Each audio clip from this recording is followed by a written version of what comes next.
Muito bem, nós estamos de volta e agora para falar sobre segurança pública, o nosso entrevistado de hoje é o delegado e secretário de Segurança do Estado de Mato Grosso, Roger Jarbas. Seja bem-vindo ao Repórter MT. Obrigado, eu que agradeço a oportunidade. Para a gente começar, como está o investimento na Polícia Militar, Polícia Civil de Mato Grosso para combater a criminalidade, principalmente aqui na região metropolitana? Sim, bom, eu queria frisar o seguinte: o governador Pedro Taques é extremamente afeto à atividade de segurança pública. Ele foi procurador da República, então ele conhece muito, atuou muito próximo do sistema de segurança pública, não só da Polícia Federal, mas do sistema de segurança pública, inclusive estadual. Então ele valoriza e prima pelas atividades de segurança pública. Por isso nós tivemos investimentos históricos no estado. Nós percebemos, isso é também da vontade do governador Pedro Taques, de investir no setor de inteligência.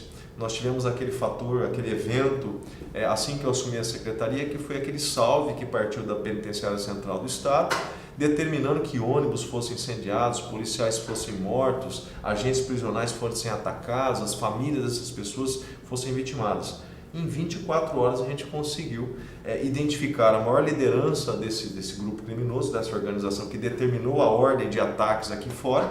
Ele foi isolado e preso, inclusive, nós autuamos ele em flagrante, tiramos da penitenciária e autuamos em flagrante na delegacia no plantão aqui de Cuiabá.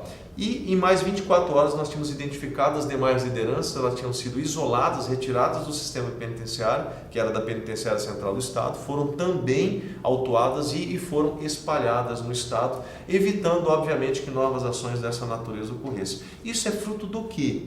Como nós conseguimos? Como é que Mato Grosso, em 48 horas, controlou totalmente a situação, e São Paulo, com todo o aparato que possui, toda a estrutura que possui, só a Polícia Militar de São Paulo tem quase 100 mil homens. Então, por que a Polícia Militar, a Polícia Civil de São Paulo levou quase 10 dias para controlar os ataques do primeiro comando da capital, e nós aqui no Mato Grosso, em 48 horas, já tínhamos resolvido? E não tivemos, obviamente, eu queria frisar isso, nós não tivemos uma morte sequer durante os eventos, porque justamente o governo do estado investiu no setor de inteligência. Nós tivemos oportunidade, foram 13 milhões disponibilizados pelo governo do estado agora em 2016 para compra de equipamentos, capacitação, desenvolvimento de ações. Nós criamos os núcleos de estatística e análise criminal. Então nós não conhecíamos até então o problema do crime necessariamente. Havia sim algumas técnicas e métodos que eram aplicados na contenção da criminalidade, mas nós não podemos apenas conter, nós temos que reprimir de forma qualificada. E a atividade de inteligência policial, ela surge como um aparato. A análise criminal, ela reside dentro também da atividade de inteligência. E ele dá suporte para que hoje nós tenhamos resultados como nós estamos apresentando. Redução histórica de homicídios. Nós tivemos uma redução aqui em Cuiabá de quase 10%. Nós tivemos em Várzea Grande uma redução de quase 20%. Em todo o estado de Mato Grosso, uma redução global, eu digo global porque envolve 141 municípios, de quase 10%.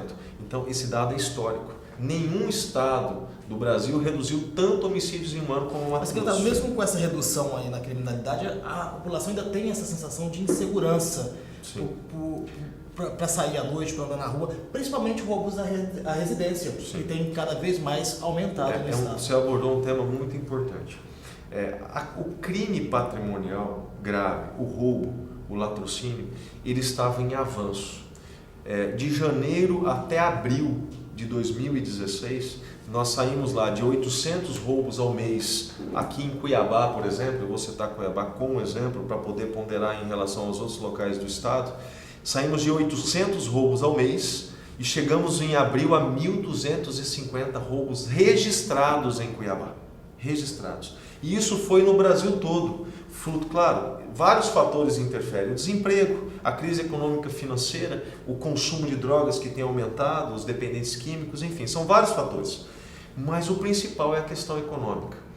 E o que nós fizemos? Nós mudamos todos os paradigmas de atuação, mudamos a metodologia de trabalho e saímos de 1.250 roubos em abril e estabilizamos em 750 a 800 roubos, ou seja, menos do que no começo do ano.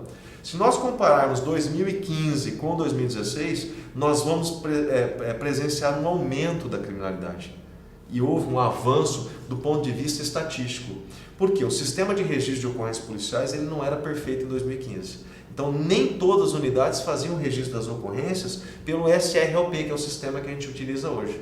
E em 2016, isso foi muito mais disseminado. Nós levamos o SRLP, que é esse sistema de registro de ocorrências policiais, a várias unidades. Então, em 2016, os números são mais fidedignos do que 2015. Em 2014, nem se diz, então, porque não havia o registro. Muitas unidades registravam em Word os boletins de ocorrência, depois mandavam à capital para ser lançado no sistema.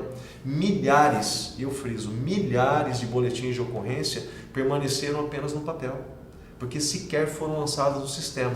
Aí eu te pergunto, como é que nós vamos fazer uma boa utilização das forças de segurança se eu não sei exatamente onde, como, quando o crime está ocorrendo? Se eu não sei que em determinado bairro ali há um maior número de roubos, esse roubo é a residência, ele ocorre em determinada região, como eu vou aplicar as forças de segurança de forma qualificada, seja preventiva ou repressiva, se exatamente eu não sei o que está ocorrendo? Hoje, nós temos exatamente o cenário do que vem ocorrendo. Nós temos essa percepção fruto da análise criminal e porque o SRLP hoje ele é mais fidedigno. Isso deve refletir agora em 2017. Em 2017 é que ele vai trazer os reflexos disso, porque nós temos condições de fazer um verdadeiro comparativo. Vou te dar um exemplo. Em um determinado bairro aqui de Cuiabá, o índice de roubo à residência era muito alto. Muitas pessoas sendo vitimadas, aquele roubo que o delinquente tem 3, 4 criminosos com armas em punho, invade a residência, toma a família de refém, aponta a arma na cabeça do pai, da mãe, das crianças e aí subtraem os bens. Permanecem às vezes horas dentro da residência, subtraem os bens e depois abandonam essa família lá na residência ou levam para algum local e abandonam. Esse tipo de crime em um determinado bairro de Cuiabá estava ocorrendo demais. Com base na análise criminal que nós fizemos e a identificação do modus operandi, o tipo de veículo que utilizava para o crime, o horário que ele ocorria, a forma com que eles ingressavam na residência, o tipo de residência, se ela tinha monitoramento ou não tinha, enfim, nós fizemos um estudo. Aplicamos a metodologia da análise criminal e a partir daí utilizamos métodos de atividade preventiva e repressiva. Reduzimos em 84% o roubo à residência naquela região. Isso para nós é muito importante na segurança pública. Nós sabemos que a análise criminal e a atividade de inteligência proporciona a redução da criminalidade. Isso sim, porque eu aplico melhor cada profissional que eu tenho de segurança pública. Aumento do efetivo, a previsão, concurso público? Sim, eu queria frisar, o governo do estado aumentou em 3.550 profissionais na segurança pública. Nós saímos de 11.500 em dezembro de 2014 e incorporamos às forças mais 3.550, passando hoje de 15 mil profissionais. É o suficiente? Ainda não é, mas o aumento foi histórico. E só para você ter uma ideia, muitos criticam, né? Dizem, mas por que aumentou tanto? O Estado quis gastar mais. Veja bem, 1/4 do efetivo que foi aumentado, que é mais ou menos isso que nós tivemos de aumento, em torno de 25%, representa apenas 9% na folha de pagamento. Então nós aumentamos em 1/4 a força de atuação da segurança pública, com um gasto de menos de 10% de implemento em folha de pagamento. Então isso foi pensado, foi planejado. Hoje o governo do estado já definiu que nós já estamos startando concursos na segurança pública. Para a Polícia Militar, para soldado, para o Corpo de Bombeiros Militar, para a Politec, nós já temos concursos em andamento, inclusive, para a Polícia Civil. E por que isso? Porque a ideia é concurso para cadastro de reserva. Eu tenho que me preparar agora para as aposentadorias futuras, para aquelas pessoas que deixam as forças policiais porque aposentam, passam em outro concurso, enfim, seja qual for o motivo. Os cargos em vacância vão ocorrer. Nós precisamos antever e fazer uma prospecção. Por isso que nós estamos abrindo 1.200 vagas para soldado da Polícia Militar. Nós estamos em estudo, mas possivelmente serão mais 100 vagas para o Corpo de Bombeiro. E serão 800 vagas para investigador e 400 vagas para escrivão. A Politec nós estamos estudando ainda o quantitativo para peritos criminais, porque depende da alteração do lotaciograma, que é a lei que estabelece o número de cargos que existem dentro daquela categoria, no caso de peritos. Nós chamamos recentemente mais 7 médicos legistas, estamos fazendo a contratação emergencial de médicos legistas e técnicos de necropsia, que o nosso grande gargalo, inclusive do Instituto Médico Legal, são os técnicos em necropsia, que são extremamente importantes dentro da sua atividade. Vamos fazendo a contratação e o concurso, inclusive nós já assinamos o contrato com a empresa que vai executar esse concurso. Falando de Politec, parte da Politec tem problema de estrutura, principalmente a questão do ML. Sim. Como que está sendo solucionada essas? Sim, o ML a Politec, ela tem sérios problemas. Por quê? Porque justamente sofreu um sucateamento de gestões anteriores. A segurança pública como um todo nunca teve o seu valor dentro das atividades de serviços públicos. Infelizmente, só para citar um exemplo, a Polícia Civil no ano de 2014 recebeu como valor orçamentário para utilização durante um ano 9 milhões e 300 mil reais. 9 milhões e 300 mil reais era suficiente para a Polícia Civil rodar até o dia 10 de fevereiro de 2014. Então eu pergunto, se valorizava a atividade de segurança pública? Não.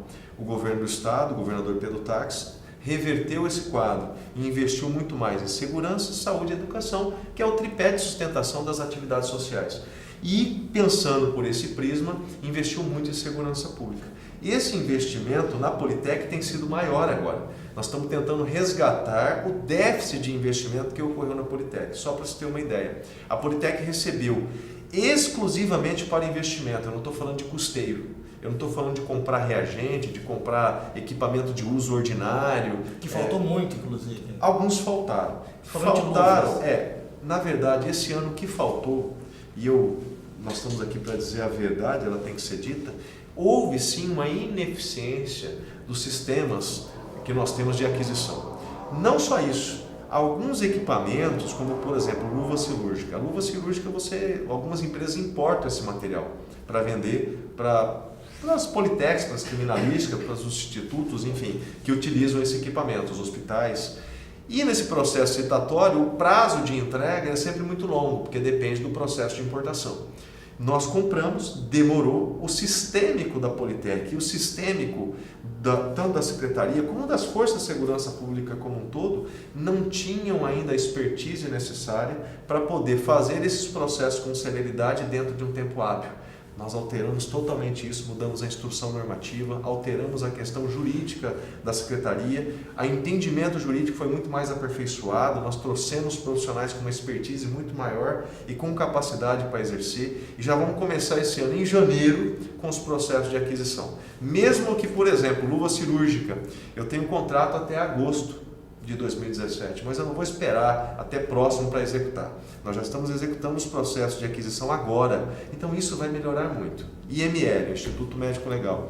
Dentre as deficiências da Politec, que são históricas, estruturais, o IML foi o que mais sofreu em relação a essa deficiência, a esse descaso. Por isso que nós estamos agora com uma comissão que foi constituída de servidores de todos os cargos da Politec, técnico de necropsia, perito, médicos legistas, do administrativo, enfim, nós envolvemos inclusive o sindicato de peritos criminais nesse processo. Eles fizeram uma avaliação de todo o IML do Estado. E alguns equipamentos que são de uso comum e ordinário, como por exemplo, as urnas de transporte de cadáver.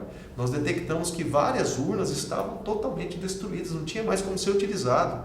E por que não compraram? Nós detectamos que algumas mesas para exame de necropsia estavam totalmente destruídas, onde você encaixa o crânio do cadáver para fazer o exame estava quebrado e nenhuma empresa presta esse serviço de reparo. Nós temos que comprar outra mesa para atender bem a população. Enfim, nós fizemos e agora, no começo do ano, assim que for liberada a questão orçamentária e financeira do Estado, nós vamos estar comprando de forma emergencial tudo aquilo que foi apontado nesse relatório que foi feito por essa comissão e que for possível legalmente.